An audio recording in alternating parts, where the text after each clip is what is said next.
आदि पुस्तक चैप्टर 1 अध्याय 28 पदे लेखा आछे। परे ईश्वर ताहादिगके आशीर्वाद करिलेन। ईश्वर कहिलेन, तोमरा प्रजावंत और बहुवंश हओ एवं पृथिवी परिपूर्ण और बशीभूत करो और समुद्रेर मत्स्यगणेर उपरे आकाशेर पक्षीगणेर उपरे एवं भूमिते गमनशील जाबतीय जीवजंतुर उपरे कर्तृत्व करो। सकले बोलुक आमेन आमेन। मार्क चैप्टर 16 अध्याय 16 पद থেকে যে বিশ্বাস করে ও বাপ্তাজিত হয় সে পরিত্রাণ পাইবে, কিন্তু যে অবিশ্বাস করে তাহার দণ্ডাজ্ঞা করা যাইবে।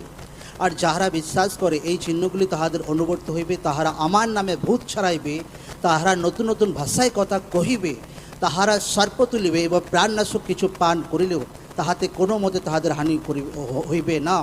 তাহারা মৃতদের উপরে হস্তাপন করিবে আর তাহারা সুস্থ হইবে। সকলে বলুক আমেন आमेन।